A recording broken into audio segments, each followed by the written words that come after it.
So, you uploaded episode 1 weeks ago? When can we see more? What have you been doing? How have I lost track of so much time?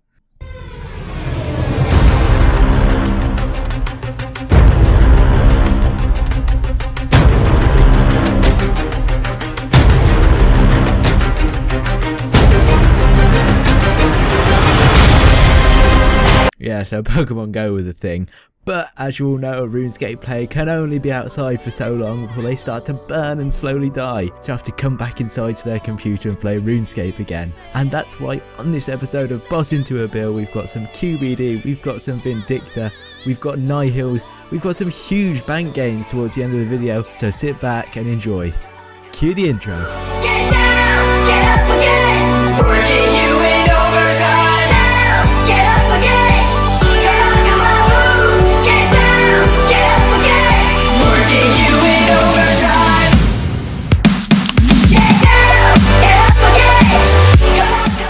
So I've played a fair bit of Pokemon Go, if I'm being honest with myself, but there's been some RuneScape related delays as well, and that's because of Fate of the Gods. So I had a quick Google at how long it would take to get the requirements to do it. I was like, wait, what?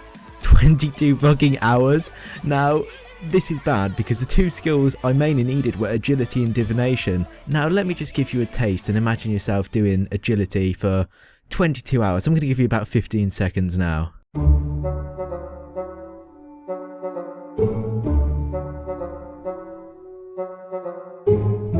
It is enough to drive someone insane.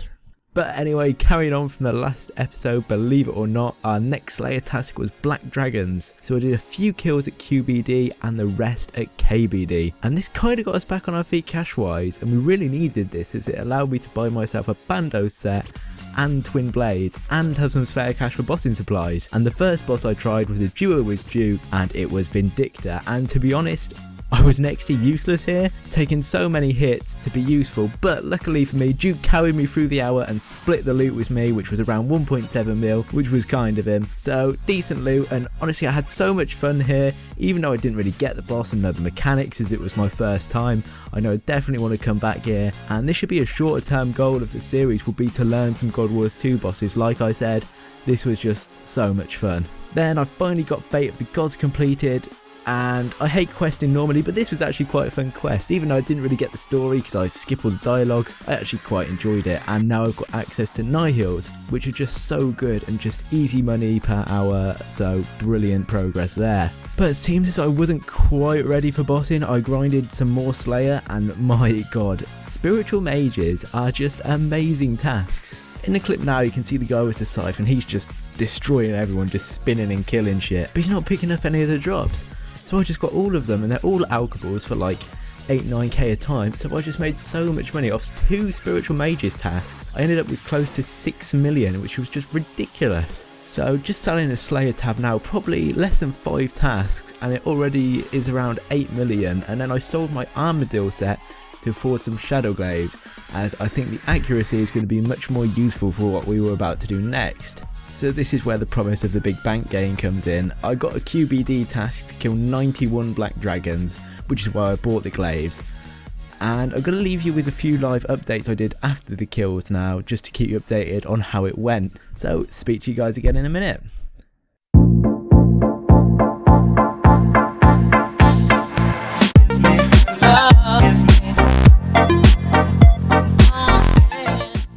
So straight away noticing I'm taking way too many hits, and I do need to upgrade my armor. The Zamorak Anima Core set is about 20-ish, 22 mil off the top of my head, so we might be able to get that with loot off this task.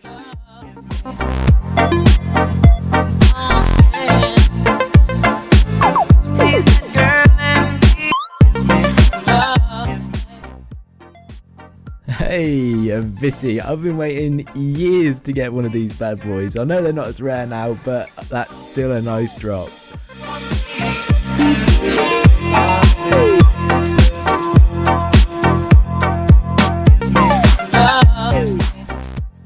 Alright, so we're only like halfway through the task at the minute, and I've just sold my tab for around 10 mil, which means I'm already able to afford Armadillo halfway through a task.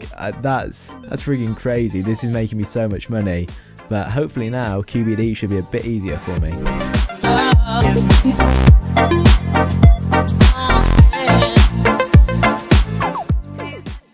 So the armadillo difference I think has made a notable difference. No fucking way. 2 in 1 task. Oh my god. Rich get richer, shaking my head. Honestly, I can't believe that. You wait like 10 years to get it and then you get it 2 in 1 task. That's ridiculous.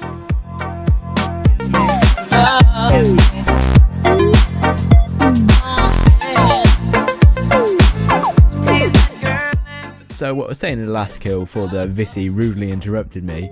The armadillo difference I think has made a pretty noticeable difference. Because it's power armor and getting kills a little bit quicker and taking less damage, so it's a win-win situation really.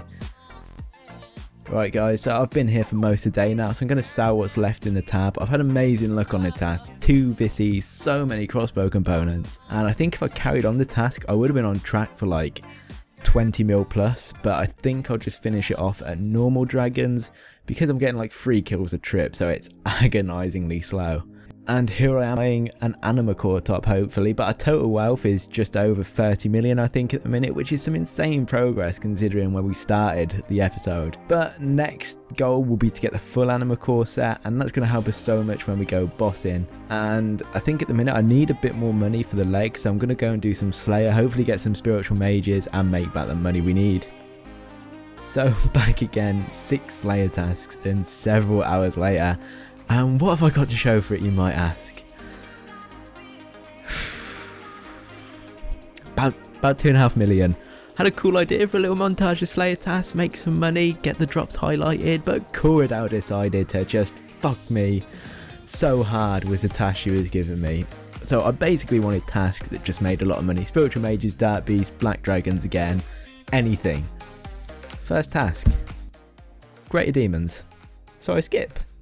I get aquatantes, whatever they're called. So I skip. She gives me greater demons again, which basically triggers me. So I skip again and she gives me bloodvowed, which is probably the worst task she could have given me. And I didn't have any slayer points to skip it. So I basically just had to do that and make 0 GP. And then that was pretty much, long story short, she gave me greater demons, rock creatures, bloodvowed again, and then abyssal demons and aquanites. And ascension creatures. So ascension creatures and abyssal demons we made some decent money off. That's pretty much where all the money came from, but apart from that we made jack shit. So we're closing in on the end of the episode now guys, and I really want to know what bosses and content you want from the series. I'm genuinely not sure whether people would prefer highlights of multiple drops from multiple bosses, or would prefer me to focus and spend decent amount of time on one boss at an episode, maybe 2. And I'd really appreciate if you guys let me know in the comments what sort of progress you want to see. But at the end of the episode, our bank is worth roughly 35-ish million, which is amazing progress considering the start of the episode. And I'm on the verge of buying malevolent armor and a lance once I get a tiny bit more money to duo Vindicta, but I'm not sure. You'll have to let me know if that's worth it. If you enjoyed the video, please subscribe for more. But seriously, please subscribe, or I'll have to do like face cams and stay away from the camera so people think I'm kidnapped. Help me. But thanks very much for watching and have a great day. Beat 'em up, beat 'em up, beat 'em up. I got Reese's Puffs in my bowl. Nowadays on cruise control. I got Reese's Puffs in my bowl. And just like that, I'm on the road.